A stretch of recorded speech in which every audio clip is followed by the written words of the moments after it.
मी आराम करेन, मी झोपेन, पण तुम्ही एक सेकंद पण झोपायचा नाही. होईल का मान्य कोणाला? काय, मी आराम करीन, मी विश्रांती घेईन, मी झोपेन, पण मी जर तिथे आलो तर मी ज्या वेळेपासून तिथे येईन त्या वेळेपासून तुम्ही आराम करायचा नाही, विश्रांती घ्यायची नाही, झोपायचा एक सेकंद पण नाही. राजा आतल्यात बोलतो, या कसा काय जमणार आहे? पण पुढच्या अटी पण ऐकून घेऊ ना. बोला बोला महाराज, पुढे बोला. मी जेवेन, तुम्ही जेवायचं नाही. तुम्ही जे काही पंचपक्वान्न मला द्याल किंवा चटणी भाकरी जे द्याल ते मी ग्रहण करीन, तुम्ही जेवायचं नाही. बरं का? तुम्हाला फक्त समोर कधीतरी ठेवला, आम्ही एखादा ताटबीट पाणी फिरवणार काय आणि बाजूला काढून घेणार, खायचं नाही तुम्ही. अजून काय, अजून काय, दुसरी काय एवढी मोठी अट्टा नाही. दुसरी, मी ज्या दिवसापासून तुमच्याकडे येईन त्या दिवसापासून तुम्ही माझ्या जोडीलाच थांबायचं, मला सोडून जायचं नाही. तिसरी अट ऐकली आणि वास्तविक त्या साधूने पिशवी भरायला पाहिजे होती, पण राजाने पिशवी भरली आणि राजा त्याच्या रस्त्याला निघणार. तेवढ्यात विचार केला की अटी टाकल्यात बरोबर आहे, पण कशामुळे अटी टाकल्या या विचारून तर घ्याव्या साधूला. म्हणून राजा खाली बसला आणि साधूला विचारतोय, बाबा महाराज, तुम्ही अटी टाकल्या बरोबर आहे, ह्या पर्णकुटीत तुम्ही राहताय, ह्या अशा ओल आलेल्या जागेमध्ये तुम्ही राहताय, इथं तुमची अटी कोण पूर्ण करतय बरं? मग तेव्हा त्याने सांगितलं, दादा, ज्याची ही पर्णकुटी आहे ना, ज्याची ही पर्णकुटी आहे असं मी समजतोय ना, पहिली अट्ट, तो देव. ऐका, मी झोपतोय, कधीही झोपत नाही तो. मी विश्रांती घेतोय, तो देव कधीही विश्रांती घेत नाही. ज्याच्या पर्णकुटीमध्ये मी राहतोय, ज्याच्या आश्रमात मी राहतोय, तो देव कधीही विश्रांती घेत नाही, कधीही आराम करत नाही. मी आराम करतोय, मी झोपतोय, देव झोपत नाही. पुढे मी जेवतोय, मी पंचपक्वान्न खातोय, खरं तर देवाच्या मूर्तीच्या पुढे ठेवलेलं पण मीच खातोय. प्रसाद आपण ग्रहण करायचे. पुढे गणपती आलेत, मी सांगून ठेवतो बरं का, ज्या वेळेला देवाला नैवेद्य आपण अर्पण करतो, कुठलाही नैवेद्य असू द्या, तो मोदकांचा असू द्या किंवा घरात बनवलेलं जे काही जेवण आहे, डाळ भात, तो तिथे ठेवा, पाणी फिरवा, ओम प्राणाय स्वाहा, ओम अपानाय स्वाहा, ओम व्यानाय स्वाहा, ओम उदानाय स्वाहा, ओम समानाय स्वाहा, ब्रह्मणे स्वाहा. जमलं ठीक आहे, नाही जमलं पाणी फिरवा, 2 मिनिटं ठेवा, फक्त 2 मिनिटं. तो प्रसाद म्हणून तुम्ही सेवन करा, तुमच्या मुलांना द्या. नाही तर दुपारचा प्रसाद संध्याकाळपर्यंत बाबा तसा त्याच्यावर हळद वाहत्यात, त्याच्यावर कुंकू वाहत्यात, त्याच्यावर काय काय काय काय, बरोबर ना? चहा जर दाखवला, चहा तिथे ठेवला, तो थंड होण्याच्या आधी तुम्ही घ्या. अरे आपल्या आतल्या देवाला द्या ना. जो देव आपली सेवा करतोय ना, मूर्ती रूपाने बाप्पा आपल्या घरी आलेला आहे, तो निर्गुण स्थितीत आपल्या अंतरात राहून सेवा करतोय, त्या देवाला द्या. तिथे तसा वाया घालू नका. दुसरं, जी फळं तुम्ही वाहताय ना, त्या फळावर काही ना सवय असते, हळद वा, अक्षदा वा, कुंकू वा. तुमच्या जेवणावर हळद कुंकू टाकून चालेल का? फळं म्हणजे देवाचा आहार आहे ना माऊली, बरं का? असू दे, चला, बोलण्यासारखं बरंच आहे, आपल्याला वेळ अतिशय कमी आहे. मग त्या साधूने सांगितलं की देव मला जरा सुद्धा विश्रांती घेत नाही, मी विश्रांती घेतो, मी पंचपक्वान्न खातो, उलट अर्थी देवाच्या पुढे नैवेद्य दाखवलेला सुद्धा मी ग्रहण करतो. तिसरं, ज्या दिवसापासून देवाने मला आधार दिलाय, आतापर्यंत तो देव मला सोडून कुठेही गेलेला नाही, आणि ज्या दिवशी तो देव मला सोडून जाईल त्या दिवशी तुम्ही सगळे उशीदला याल. तर मळे महाराज, काय समजतंय ना? अर्थात तो देव शेवटपर्यंत मला सोडत नाही. मग दादा सांग ना, ही पर्णकुटी सोडू का रे मी, ही जागा सोडू का रे मी? तसं आधी, मध्य आणि अवसान. माऊली, जन्माला येण्याच्या आधीपासून तो देव आपली सेवा करतोय. आईच्या गर्भात पहिला तो आला, आताही तो सेवा करतोय. मरणोत्तर, ऐका, मरणोत्तरचा विचार जर केला तर आज ज्यांना आम्ही समजतोय आमचे, त्यापैकी कोण असतात सांगा बरं? अग्नी देईपर्यंत. एकदा अग्नी दिला माऊली ना की सगळे घरी येतात, बरोबर? 2 दिवस, 4 दिवस, 10 दिवस, 13 दिवस, महिनाभर फार फार. आणि ठीक आहे, आपल्याला जर आपल्या जीवनाचं मार्गक्रमण करायचं आहे तर प्रयत्न केले पाहिजेत, आपण कर्म केली पाहिजेत, जी वाट्याला आलेली कर्म केली पाहिजेत. शरीराकडे जर आपण दुर्लक्ष केलं, घरात दुःखद घटना घडली म्हणून आपण 13 दिवस जेवायचंच नाही असं जर ठरवलं, दुसरी घटना घडू शकते. एक सांगायची रीत म्हटल्यानंतर जी कर्म आहेत ती करा. भगवंत काय म्हणतात, तुमच्या वाट्याला आलेली कर्म प्रामाणिकपणे करा, त्याला धर्म म्हणतात, त्याला देवकार्य म्हणतात, त्याला परमार्थ म्हणतात, बरं का.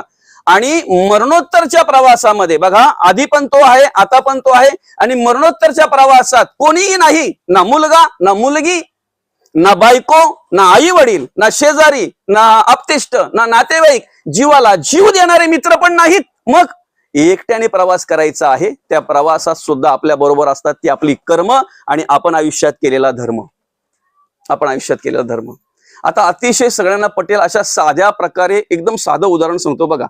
येताना आपण काही बरोबर आणलं नाही. क्या लेके आयो रे जग में क्या लेके जाएगा, 2 दिन की जिंदगी है 2 दिन का मेला. आणि जाताना सुद्धा आपल्या बरोबर काही देतील का? काही कानातलं तरी एखादी वाली बिली काय?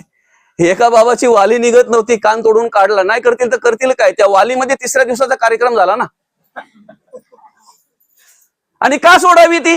माती जर आहे, काय बाबा खरं आहे की खोट आहे, माती जर आहे देहाची, जर प्रेत आहे, मड आहे, का सोडावी? ठीक आहे, पण एवढं लक्षात ठेवा पाहणाऱ्यांनी की वाली पण देत नाही. बरोबर आहे ना?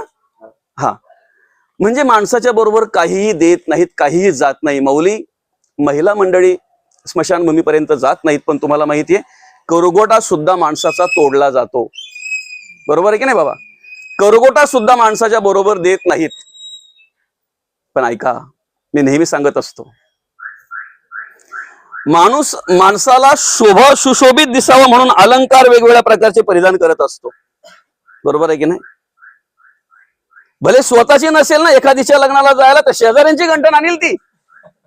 त्याचं काही गोप बीप नसेल ना, नाही का, चेन बिन भारी दिसावं म्हणून दुसऱ्याचा नातेवाईकाचा घेईल, मित्राचा घेईल तो.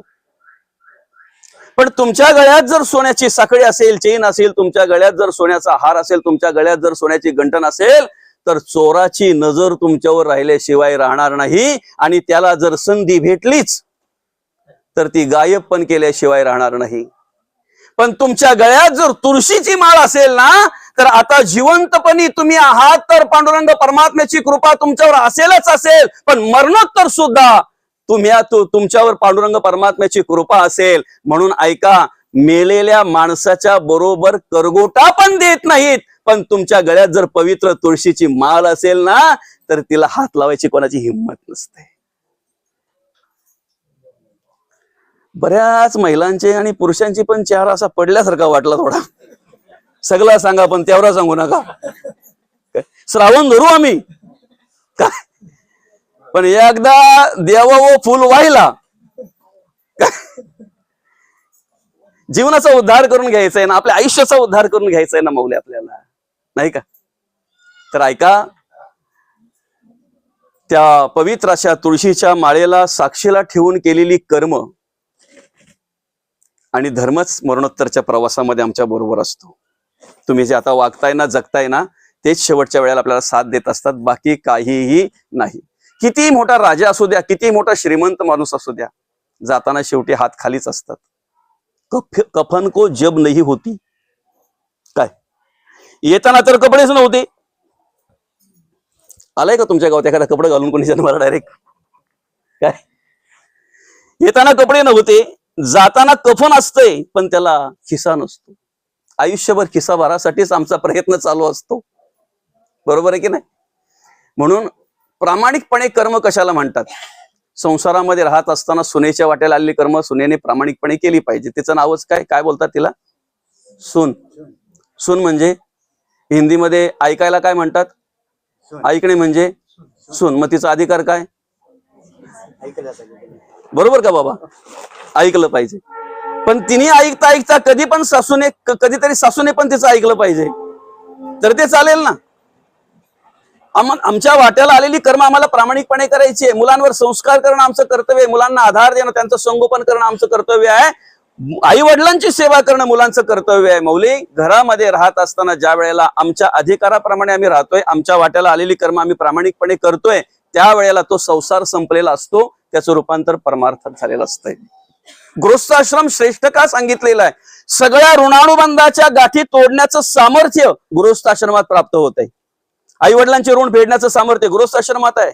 बाईचे ऋण, पतीचे ऋण, मुलांचे ऋणातून मुक्त होण्याचं सामर्थ्य गृहस्थाश्रमात आहे. नवे नवे देवाचं, देशाचं, शेजाऱ्यांचं, समाजाचं, कुटुंबाच्या ऋणातून मुक्त होण्याचं सामर्थ्य गृहस्थाश्रमात आहे. म्हणून आम्हाला आमच्या घरात राहून परमार्थ करायचा आहे.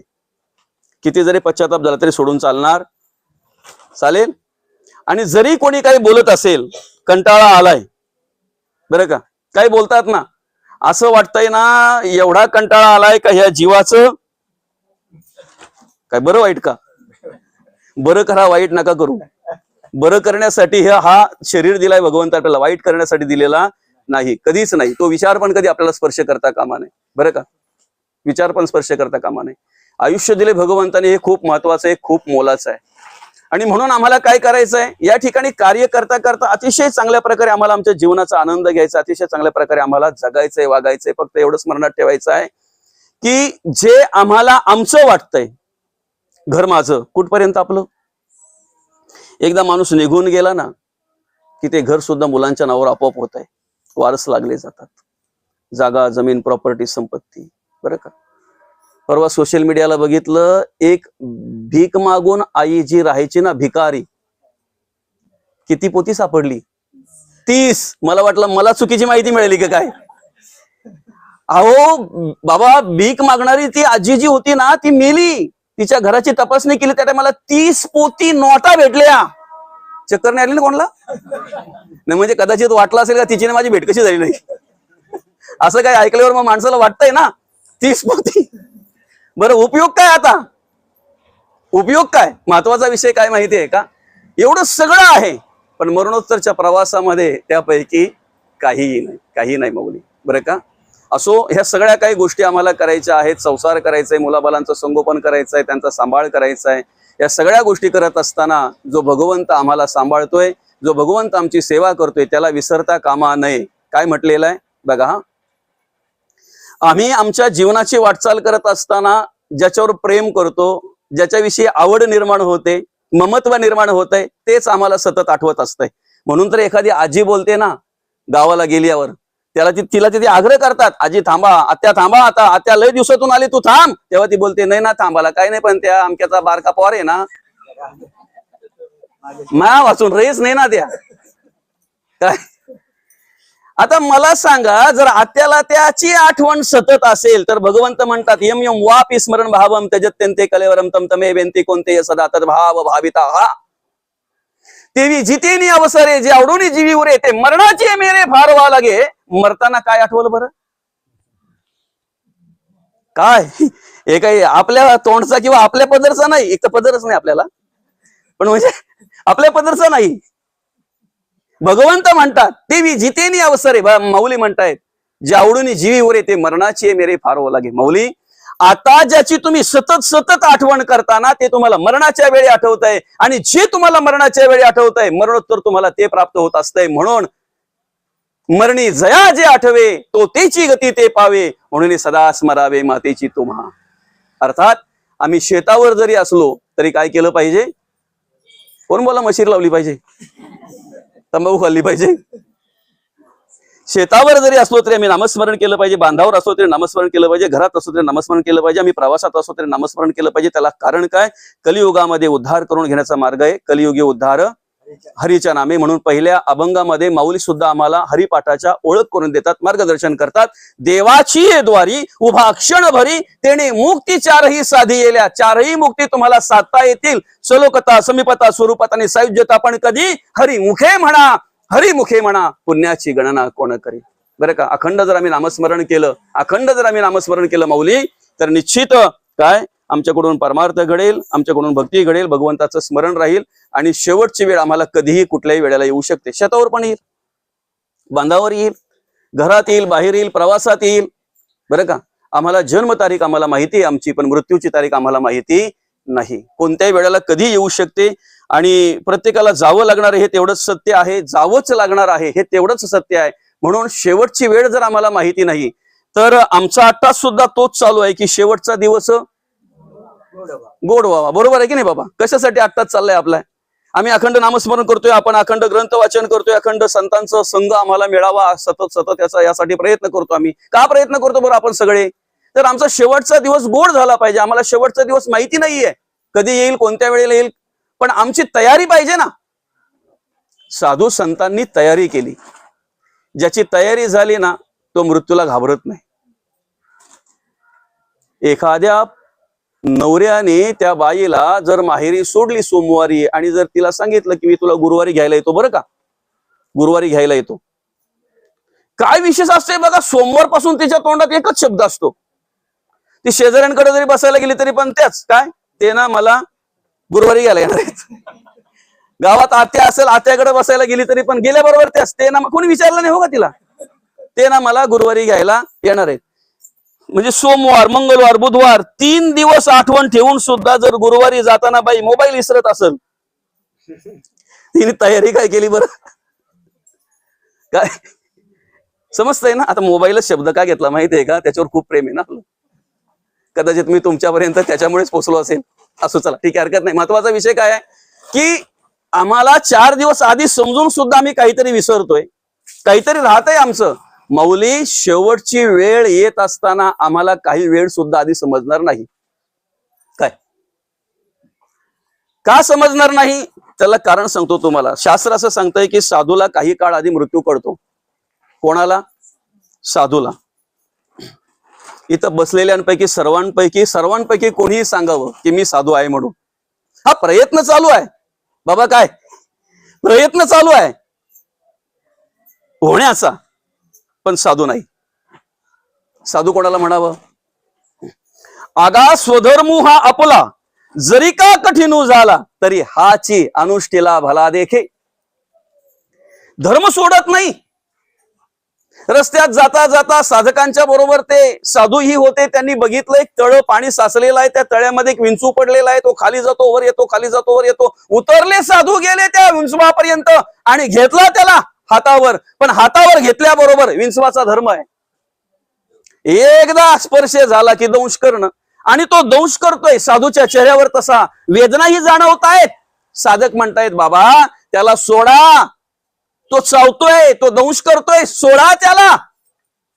तेव्हा साधूने दिलेलं उत्तर आहे का, साधू म्हणतायत एकदा स्पर्श झाल्यानंतर जर दंश करणं हा विंचवाचा धर्म आहे आणि तो त्याचा धर्म जर सोडत नाही तर बुडत्याला वाचवणं हा माझा धर्म आहे. मी का सोडू माझा धर्म.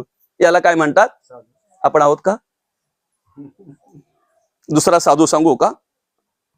रस्त्यात येत असताना एक साधू सत्पुरुष, आंब्यांची सीजन होती आणि पोरं आंबे पाडतायत दगड मारून. दगड मारता मारता पोरांना माहिती पण नाही की त्या रस्त्यामध्ये एक सत्पुरुष साधू आलेले आहेत म्हणून. पण काय झालं, न कळत त्या पोरांनी आंब्यासाठी मारलेली दगड खाली पडताना साधूच्या टकल्यात येऊन डोक्याला लागली, कपाळात पडली ती दगड. पडल्याबरोबर थोडा आवाज केला साधूने, अरे बापरे.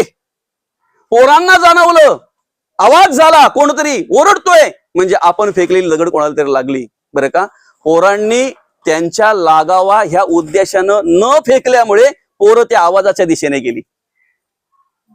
गेल्यानंतर पाहतात तर साधू बाबा सोडतायत. ते साधू असा कपाळ सोडतायत. बरं का, पोरं बोलतायत बाबा जास्त लागली का.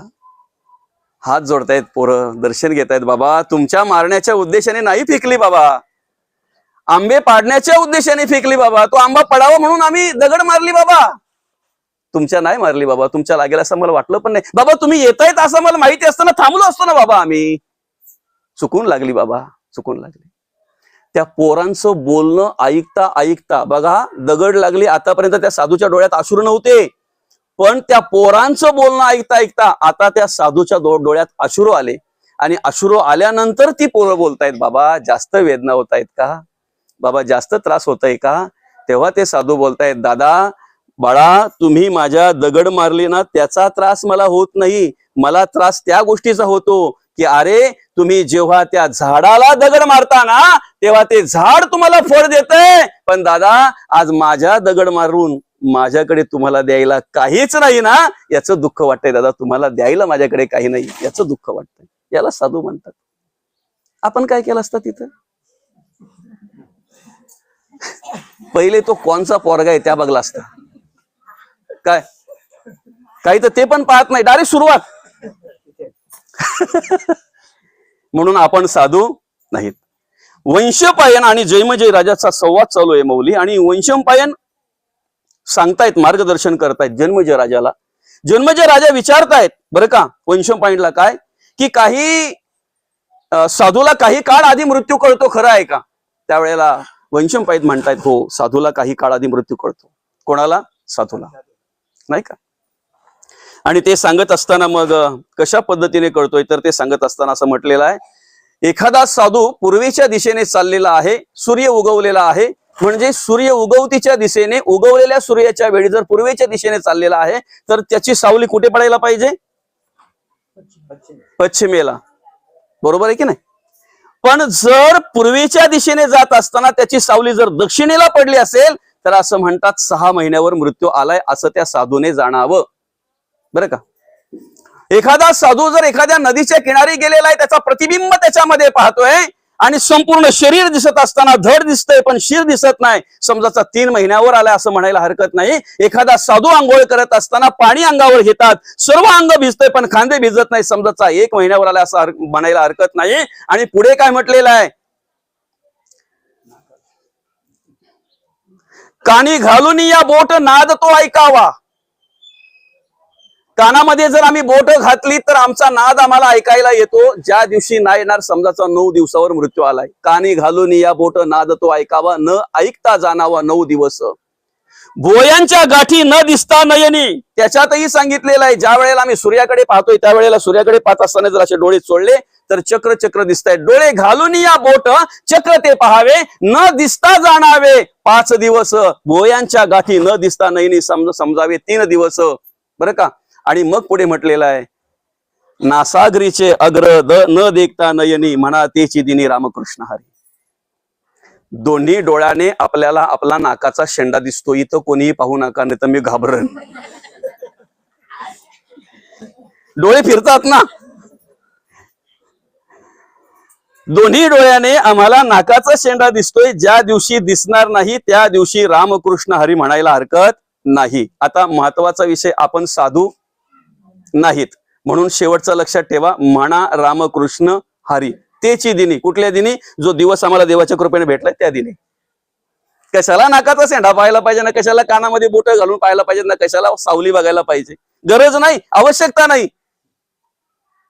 प्रत्येक वेळेला भगवंताचं नामस्मरण केलं पाहिजे. अर्थात 9व्या अध्यायातील ओवी क्रमांक 68 काय म्हणतात भगवंत, म्हणून या परिमाते अंतकाळी जाणत साते, जे मोकळी ती देहाते ते मीची होती. भगवंत म्हणतात शेवटच्या वेळेला जे मला आठवतात ना ते मला येऊन भेटतात. निवसिसी मयव आता रुद्वन संशया, मला येऊन भेटतात, माझ्या ठिकाणी निवास करतात.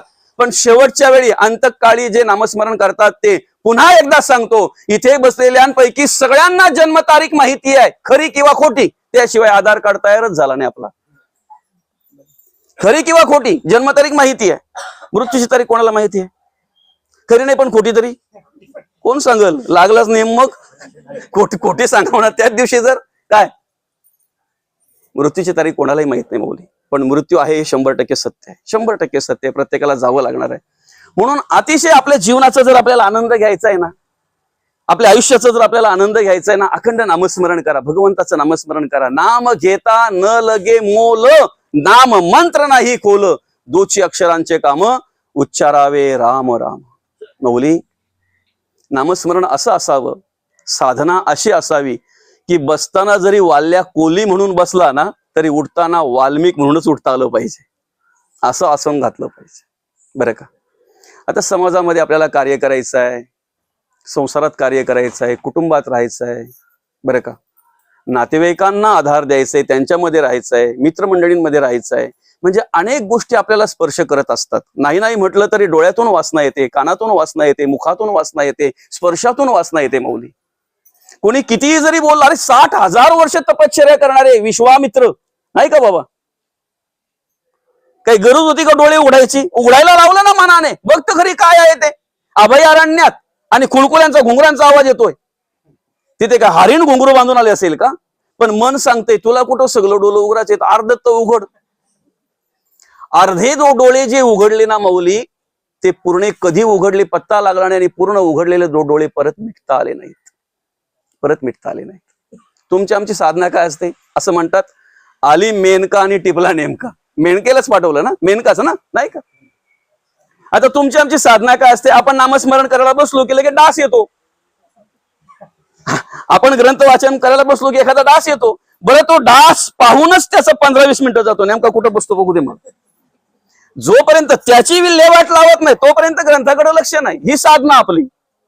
आपल्याला मेनका पाठवायची गरज आहे का?